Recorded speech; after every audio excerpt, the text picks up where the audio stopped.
지난 3편에서 IM 국제학교의 시작과 교육 철학 및 내용에 대하여 알아보았습니다. 이번 편에서는 IM 선교의 필리핀 해외 선교본부의 사역에 대해서 짚어보도록 하겠습니다.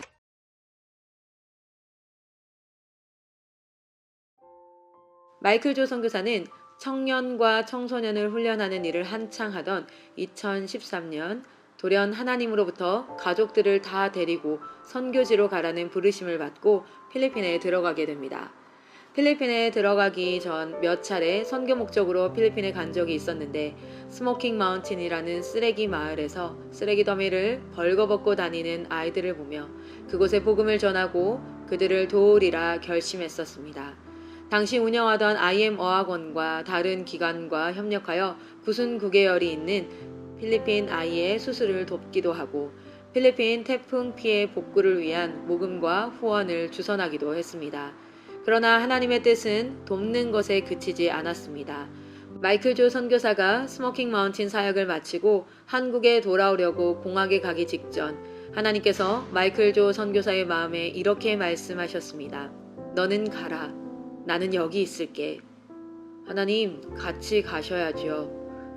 너와 같이 가면 네가 여기 다시 안 올 거잖아. 나는 여기서 기다릴게. 그렇게 가족과 함께 필리핀에 들어온 마이클 조 선교사는 쓰레기 마을이 있는 바공포, 수상가옥 지역 힘나얀, 바닷가 마을 나이크 등지에서 모인 필리핀 청년들과 함께 살며 그들에게 말씀을 가르치고 제자 양육을 했습니다. 가톨릭과 기복신앙의 영향 아래 복받으러 교회 다니는 필리핀의 기독교인들을 바라보며 청년 세대를 바른 복음으로 일으켜야 필리핀의 교회가 살 수 있다는 사명을 가지고 필리핀 청년들과 함께 먹고 마시고 생활하며 훈련시켰습니다. 그렇게 말씀을 배우고 생활을 훈련한 필리핀 청년들은 자신들의 지역에서 전도하고 교회를 세우고 제자들을 세우는 일에 매진했습니다. 뿐만 아니라 필리핀의 지역교회 목회자들을 연합하여 만든 CBUP에서 말씀을 배운 필리핀 청년들이 직접 목회자들에게 복음에 대한 열변을 토함으로써 지역교회 목회자들이 큰 감흥을 받고 자신들의 교회를 복음으로 세우고자 하는 일에 동참하는 일이 일어나기도 했습니다. 마이클 조 선교사는 1년에 몇 차례씩 필리핀 청년들을 데리고 민도로의 부족 마을의 지역으로 아우리치를 가기도 했습니다. 이것은 지금까지도 IM 해외 선교 본부의 정기 행사로서 민도로뿐만 아니라 이무스, 달라, 카카얀 등지로 아우리치를 갔습니다. 그러던 중 한국에서 여러 이유로 사회에 적응하지 못하거나 선교를 경험하고 싶은 청소년, 청년들이 마이클 조 선교사가 있는 필리핀을 찾아왔습니다. 그들과 함께 예배를 드리고 그들에게 말씀을 가르칠 때 그들의 마음에서 변화가 일어났습니다. 특별히 주말마다 쓰레기 마을에 가서 빈민가의 사람들에게 음식을 나누어주고 복음을 전하는 일을 할 때 한국의 청소년, 청년들의 삶의 소중함을 깨닫게 되었습니다. 이런 청소년, 청년들의 변화를 보며 다음 세대를 일으키고자 하는 마이클 조 선교사의 열정은 필리핀에서도 타올라 방학 때마다 한국의 청소년, 청년들이 참여할 수 있는 예수복제소 캠프를 열게 되었습니다. 예수복제소 캠프는 예수 복음, 제자, 소명을 줄임말로써 예수의 복음을 알아 예수의 제자의 삶을 살고 예수의 소명을 완수하는 자들을 세우려는 캠프입니다. 3, 4주간의 예수복제소 캠프를 통해 뜨거운 예배, 체계적인 복음 말씀, 공동체 생활, 선교지 활동을 경험한 자들이 한국으로 돌아가 자신들의 교회에 예배와 기도의 불을 일으켰습니다.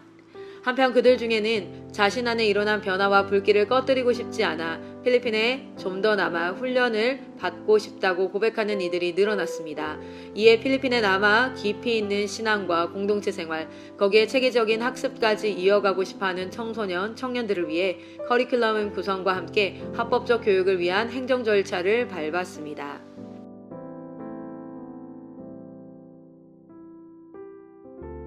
선교회는 필리핀에 모인 한국 학생들 그리고 필리핀 학생들을 위해 비영리 법인을 인수했습니다. 이 비영리 법인은 현지인 고용, 외국인 학습, 신학교 운영이 가능하도록 필리핀 정부 및 관련 기관의 허가를 받은 법인입니다. 그래서 현지인을 교사로 고용하여 한국 학생들이 영어를 배울 수 있도록 하고 필리핀 현지 신학교를 세워 복음을 배우고 복음대로 사는 필리핀 청년 공동체를 만들었습니다. 현재 한국 학생들을 비롯하여 필리핀에 있는 외국 학생들은 6개월마다 한 번씩 SSP를 받아 합법적으로 공부하고 있습니다. 마이클 선교사의 해외 선교와 한국에서의 캠프, 교육 공동체를 통해 점차 우리나라 외의 다른 나라에서도 자녀들을 보내주셨고 필리핀 청년들과 고용자들이 자신들의 동생이나 지인들에게 공동체를 소개하면서 현재는 한국, 필리핀, 일본, 중국에서 온 학생들이 함께 공부하고 있습니다. 뿐만 아니라 이러한 교육 공동체를 자신의 나라에서도 일으킬 꿈을 꾸며 함께 사역하고 있는 중국, 몽골 사역자들도 있습니다.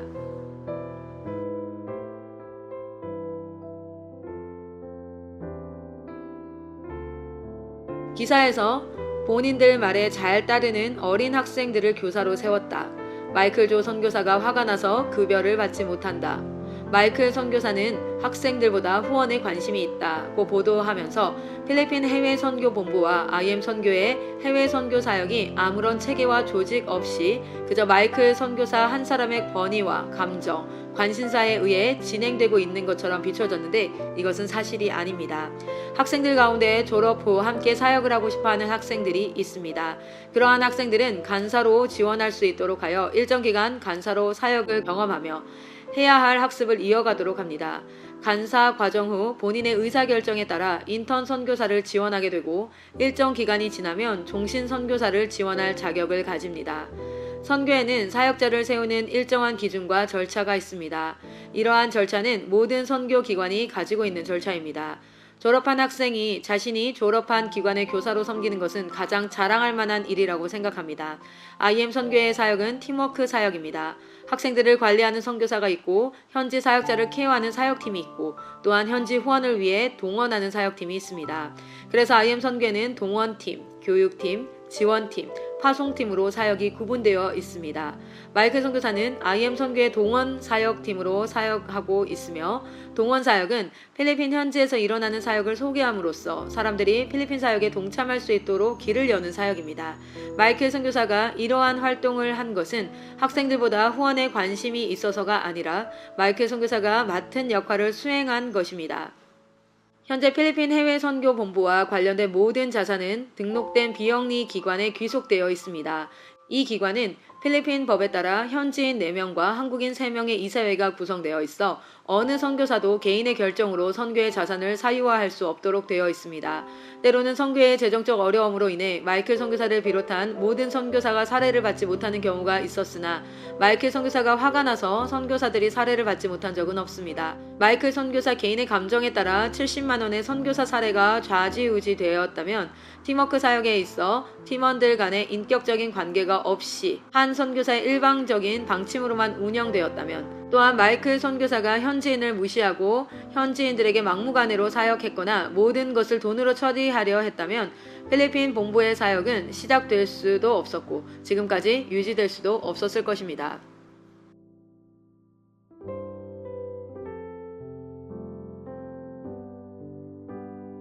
선교회 내의 선교사들은 일과를 마치고 퇴근하는 형태가 아닌 24시간 가족 공동체로 학생들과 함께 생활합니다.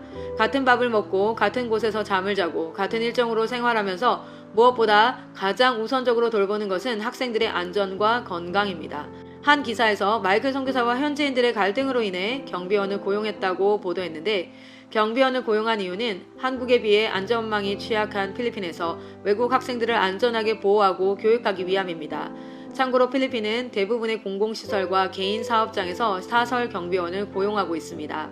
정기적인 방역 업체를 통한 건물 방역과 청소, 살균기 사용을 통해 공간뿐 아니라 지속적인 안전, 위생, 건강 교육과 관리를 통해 개인 위생 관리에도 힘쓰고 있습니다. 학생들이 병원 치료가 필요한 경우에 선교사들은 보호자로 함께 동행하고 입원 치료를 하게 되면 새벽까지 병원에 함께 머물며 돌보기도 합니다.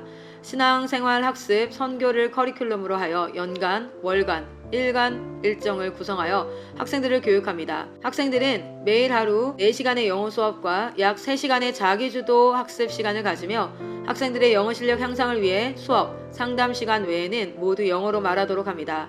그룹별 말씀 묵상과 나눔, 성경 수업, 독서, 운동, 청소 등이 일과 중에 포함되어 학생들의 전인적 성장을 도모하며 이 외에도 동아리 활동, 리더십 훈련의 장을 제공합니다. 학생들은 격주로 소외된 지역에 가서 주민들의 어려움을 돕기 위해 불우한 가정에 음식 나눠주기, 지역 바자회, 가정집 수리, 낙후 지역 가정 외벽에 페인트 칠하기, 소외 학생들을 위한 위생, 영어, 음악, 성경 가르치기 등의 활동을 합니다. 이 활동은 예수 그리스도의 사랑의 정신을 가지고 소외된 지역의 사람들을 돕는 봉사활동입니다. 학생들이 직접 활동의 주체가 되어 문제 인식, 해결 방안 모색, 실행, 피드백을 하는 형태로 진행되며 학생들은 활동 시 식사비, 교통비, 일부 활동비를 자신의 용돈에 부담하고 있습니다. 더불어 학생들은 이곳에서 자신의 시간과 용돈을 계획하고 관리하도록 지도받고 언어 사용, 자세, 바른 몸가짐을 가질 수 있도록 교육받습니다. 위와 같은 신앙생활 학습 선교의 모든 활동은 매월 평가되고 자체 생활기록부에 기록되어 학생들의 진로에 반영될 수 있도록 하고 있습니다. 필리핀 해외 선교본부가 이렇게 학생들을 교육하는 이유는 다음과 같은 인재상을 가지고 있기 때문입니다. 하나님을 경외하고 신뢰하는 신앙인으로 성장합니다. 자신의 삶을 경영하고 이웃의 삶을 돌보는 사회인으로 성장합니다. 자신에게 주어진 사명을 깨닫고 성실히 준비하는 소명인으로 성장합니다. 복음을 전파하고 세상을 회복하는 선교사로 성장합니다. 영성과 실력을 갖춘 전인격 그리스도인으로 성장합니다. 지금까지 IM 선교의 필리핀 해외 선교본부 사역에 대하여 알아보았습니다. 다음 5편에서는 IM 교육 성공주의인가, 교회 안 사업인가에 대하여 알아보겠습니다. 감사합니다.